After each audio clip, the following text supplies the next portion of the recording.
आपण ज्या रिसॉर्टला आलोय त्याचं नाव आहे अमोघ रेसिडेन्सी. वाईच्या जवळ धोम धरणाच्या आसपास हे रिसॉर्ट आहे आणि खूप सुंदर आहे. आता हलका पाऊस पडतोय, तुम्ही बघू शकता माझ्या मागे.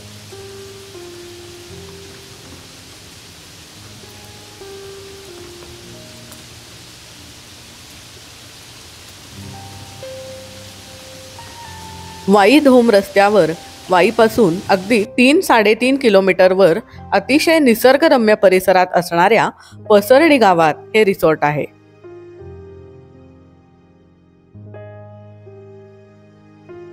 हा जो रस्ता आहे हा वाईकडून येणारा रस्ता आहे आणि इथून सरळ गेलो की आपण धोम धरणाकडे जातो. या रस्त्यालगतच डाव्या बाजूला हे रिसॉर्ट आहे.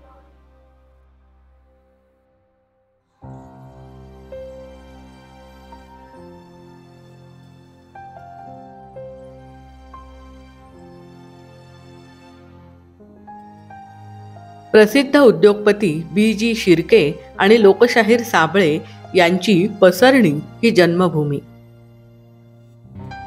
इथली समृद्ध जैवविविधता आणि नयनरम्य लँडस्केप यामुळे पसरणीचा युनेस्कोच्या जागतिक वारसा स्थळात समावेश आहे. अतिशय आल्हाददायक वातावरण असलेल्या या गावात श्री विनोद खाजगीवाले आणि श्री अतुल पाठक यांनी हे रिसॉर्ट सुरू केले आहे.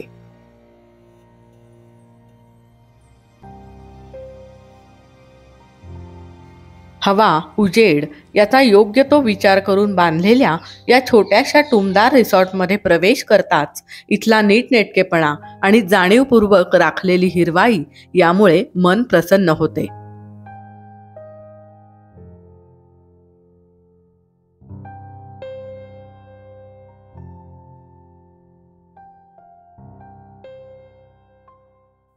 हॅलो गाईज, माझ्याबरोबर आहेत मिस्टर खाजगीवाले, ज्यांनी हे रिसॉर्ट सुरू केलंय. आपण थोडक्यात त्यांच्याकडून माहिती घेऊयात. नमस्कार, मी विनोद खाजगीवाले. आमचा वाई इथे एक विकेंड होमचा प्रोजेक्ट आहे. तिथे टोटल 30 युनिट्स आहेत आणि आता आम्ही तो उद्देश त्याचा असा होता की बऱ्याच मध्यमवर्गीय लोकांना सेकंड होमची आवड असते, हौस असते, पण ते नंतर मेंटेन कसं होणार, ते आपण जाऊ त्यावेळेला आपल्याला राहायला चांगलं मिळेल का नाही ही त्यांच्या मनात शंका असते. तर ह्याच्यासाठी आम्ही हा प्रोजेक्ट केला आहे आणि त्या प्रोजेक्टचं आता आम्ही मेंटेनन्स निघावा किंवा अशा ह्याच्या दृष्टीने आम्ही ते रेंट आउट करतो, लोकांना, टुरिस्टना रेंट आउट करतो. त्यांना इथे सगळ्या सर्व्हिसेस आम्ही देतो. काही खेळ ठेवलेले आहेत, टेबल टेनिस आहे, बॅडमिंटनच्या रॅकेट्स आहेत, कॅरम आहेत, असे काही खेळ आहेत. त्याच्यानंतर इथे वेगवेगळ्या प्रकारची इव्हेंट्स पण आम्ही ऑर्गनाईज करतो. इथे लग्नाचा इव्हेंट झालेला आहे, मुंज झालेली आहे, 75चे कार्यक्रम, फॅमिली गेट टुगेदर्स, अशा टाईपचे कार्यक्रम आम्ही या इथे सगळे ऑर्गनाईज करतो. इथे आजूबाजूला स्ट्रॉबेरीची शेती आहे, त्यामुळे लोकांना स्ट्रॉबेरी पिकिंगला जाता येतं. फ्रेश स्ट्रॉबेरी तोडून खाता आली आणि आपण आपल्याला आवडेल ती स्ट्रॉबेरी तोडून घेऊन ती आपण पॅक करून घेऊ शकतो. म्हणजे शेतातलं घर म्हणतो तसं त्या टाईपचं आहे. फक्त आमचं स्वतःचं शेत नाहीये, पण आजूबाजूला जे शेतकरी आहेत त्या लोकांच्या शेतामध्ये आपल्याला जाता येतं. भाजी, स्ट्रॉबेरी ह्या सगळ्या गोष्टी इथे फ्रेश मिळू शकतात. अशा टाईपचं हे प्रोजेक्ट आहे. खाण्याची व्यवस्था आम्ही इथे केटरर नेमलेले आहेत. चहा, कॉफी ह्या सगळ्या गोष्टी आम्ही इथे बनवून देतो. पण आता जे आमचे केटरर आहेत ते एकदम घरगुती महाराष्ट्रीयन जेवण सुंदर बनवून देतात. लोकांना आवडतं, म्हणजे असा प्रॉब्लेम येत नाही. आपल्या इथे 30 युनिट्स आहेत आणि 30 युनिट्स पैकी जे सूट्स आहेत किंवा हे त्याच्यातले जे सोफाज आहेत ते सोफा कम बेड आहेत. त्याच्यात जर पूर्ण ऑक्युपाय केलं तर 130 लोक इथे राहू शकतात टोटल. 2 लॉन्स आहेत, त्यामुळे लॉनवरती पार्टी किंवा हे या इथे होऊ शकतं.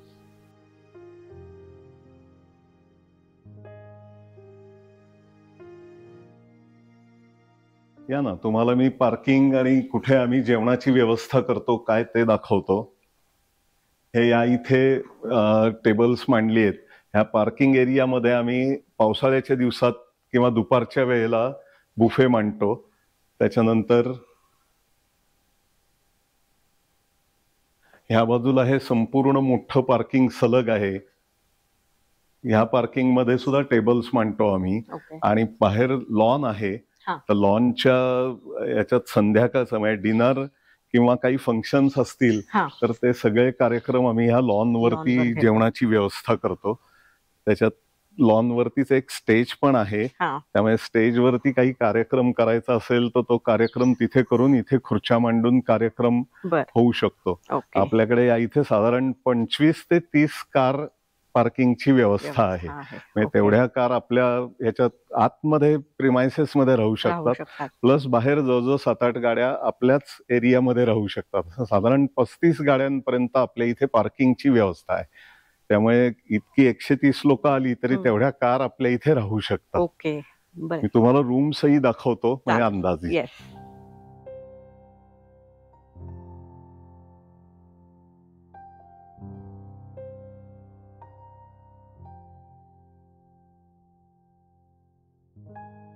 बिल्डिंग 3 बिल्डिंग आहेत टोटल.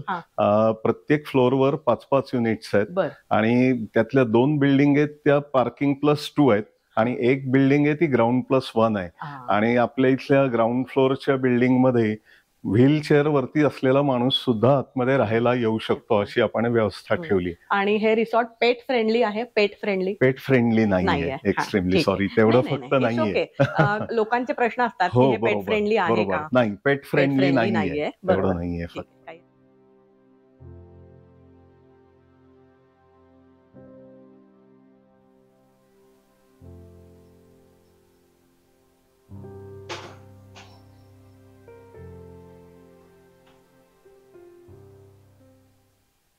प्रत्येक फ्लोअरवर आयडेंटिकल आहे ह्या टाईपची लॉबी आहे. आणि हे 2 जे युनिट्स आहेत ते 2 रूमचे सूट्स आहेत. तसेच त्या बाजूला आणखीन 2 रूमचे सूट आहेत.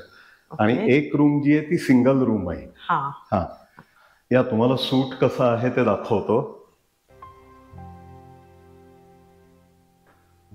सूट्स आहेत ते 2 रूमची युनिट्स आहेत. त्याच्यामध्ये एक छोटं डायनिंग टेबल आहे, सोफा सेट आहे, छोटा फ्रीज आहे, त्याच्यानंतर टीव्ही आहे.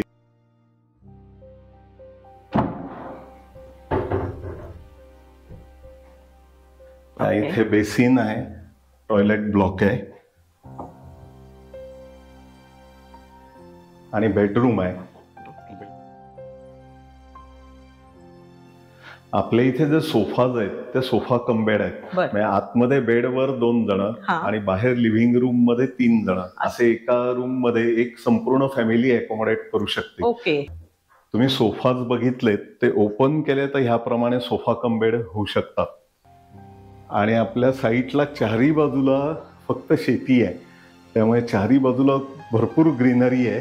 आणि प्रत्येक रूमला अशी बाल्कनी आहे, तुम्ही बाहेरनं व्ह्यू तिथे बघू शकता.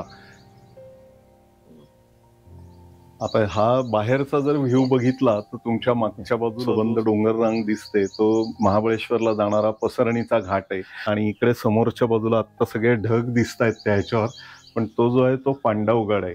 म्हणजे इथून महाबळेश्वर फक्त 35 किलोमीटर आहे. त्यामुळे इथे राहून तुम्ही महाबळेश्वर 5 गणी फिरून येऊ शकता. मॅप्रो गार्डन लोकांना आवडतं, ते पण वाईमध्ये आहे. नंतर गणपतीचं मंदिर, त्याच्यानंतर धोम धरण, बलकवडीचं धरण, नरसिंहाचं मंदिर, मेणवलीचा घाट की जिथे अनेक शूटिंग्स होतात. तर ह्या फडणवीसांचा वाडा आहे, नाना फडणवीसांचा. हे जवळपास सगळं बघण्यासारख्या ह्या गोष्टी आहेत. म्हणजे इथे राहून तुम्ही बऱ्याच गोष्टी 35 किलोमीटरच्या अंतरामध्ये बघून म्हणजे 8 दिवस राहिलात तरी रोज नव्या ठिकाणी जाऊन येऊ शकाल, असं हे मध्यवर्ती लोकेशन आहे. आणि हा सगळ्या बाजूला जो ग्रीनरी ही दिसते ही 12ही महिने असंच व्ह्यू असतो. काही ना काहीतरी शेतात लावलेलं असतं लोकांनी.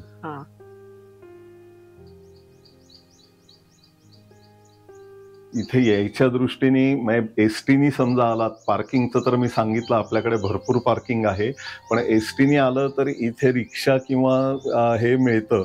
आणि फक्त 2-4 लेडीज जरी आल्या तरी एकदम सेफ आहे. या इथे ते राहायला अशा आल्या तरी सुद्धा काही अडचण येणार नाही. आमची लोक एसटीची सगळी व्यवस्थित व्यवस्था मग करतात. एसटीने आल्यानंतर एसटीने आल्यावर एसटी स्टँड पासून इथे रिक्षा किंवा कार जर आधी सांगून ठेवली असली तर हा. अरेंज करता येऊ शकते. बर बर आणि ते साईट सीइंगला सुद्धा तुमच्या बरोबर येतात. अच्छा. म्हणजे रिक्षानी पण तुम्ही जाऊ शकता किंवा कार पण भाड्याने मिळतात. बर बर बर. तसंही तुम्ही जाऊ शकता. म्हणजे कन्व्हिनियंट आहे, कन्व्हिनियंट आहे हो, एकदम. कन्व्हिनियंट आहे एकदम. जस्ट एसटी स्टँड पासून 3.5 किलोमीटर हा. वरती खूपच हे जवळ आहे. लोकेशन आहे. मुख्य म्हणजे निसर्गरम्य आहे. हो, एकदम परिसर खूप निसर्गरम्य निसर्गरम्य आहे. हो, मी बेसिकली 2 दिवस इथे राहिले हा, आणि या आजूबाजूच्या परिसरात फिरले तर मला अतिशय म्हणजे ज्याला आपण सुकून म्हणतो हो, किंवा एक शांतता, Yes. पीसफुलनेस, हो. तो मला इथे आवाज जाणवला. या इथे फारसे नाहीतच. नाहीच आहेत. पक्ष्यांचेच आवाज जास्त खरंय आहेत. खरंय. हो. रस्त्यावरनं गाड्यांचे जातात पण हे बऱ्यापैकी आत आहे, त्यामुळे आतमध्ये आहे. इथपर्यंत आवाज काही फारसे येत फारसे नाही. येत नाहीत. त्यामुळे बरोबर. पूर्ण शांतता. पूर्ण शांतता. आता आम्ही एक बुकशेल्फ पण करतोय. बर म्हणजे त्यावेळेला ज्यांना वाचनाची आवड आहे त्यांना काही ठराविकच पुस्तकं ठेवणार हो. आहोत, पण तुम्ही तुमचं घेऊन येऊन वाचलात तर तुम्हाला कसलाही डिस्टर्बन्स या डिस्टर्बन्स इथे होणार नाहीये. नाही. बरोबर बरोबर. Yes, thank you. आपण जेव्हा एखाद्या रिसॉर्टला जातो तेव्हा आपल्याला बदल तर हवा असतो, पण आपल्या घरासारख्याच सगळ्या सोयी हव्या असतात. तोच कम्फर्ट मला या रिसॉर्टमध्ये मिळाला. आमच्या 2 दिवसाच्या वास्तव्यात इथली स्वच्छता, काकांचा प्रेमाचा आग्रह, उत्तम सर्व्हिस, मनमोकळ्या गप्पा यामुळे एक होमली फील मिळाला. चला बाय, थँक्यू. थँक्यू. खूप मजा आली, मस्त. आम्हाला हो एकदम आवडलं इथे. खूप छान आहे, स्वच्छता पण खूप चांगली आहे. ओके, कुठे एक पान किंवा इतकी झाडं असून सुद्धा एक पान कुठे सापडलं नाही. Thank you so much. त्यामुळे अतिशय फ्रेश वाटलं आणि रात्रीचं जेवण अतिशय उत्तम होतं. थँक्यू. म्हणजे आम्हाला बाहेर जेवतो असं वाटलंच नाहीये. अगदी हलकं फुलकं छान आपण वाटलं. घरगुती पद्धतीचं जेवण या इथे एकदम मस्त प्रिफरेबली झालं. ठेवलंय. आणि आवडलं म्हणजे हे खूप एन्व्हायरमेंट आतली चांगली आहे Yes. आणि सर्व्हिस चांगली आहे, माणसं चांगली आहेत खूप. Thank आणि you. तुमच्याकडे 10-12 वर्ष काम लोक एक एक करतात ते. हे पण मी कळलेलं आहे. स्टाफ मेंटेन So, करण्याचं thank हे you. तुमचं थँक्यू सो छान, मच. छान. थँक्यू. बाय. सहज जाता जाता माझ्या नजरेतून हे रिसॉर्ट तुम्हाला दाखवण्याचा मी प्रयत्न केला. घराचा फील देणाऱ्या वाईजवळच्या अमोघ रेसिडेन्सीला नक्की भेट द्या आणि व्हिडिओ आवडला असेल तर शेअर करायला विसरू नका. धन्यवाद.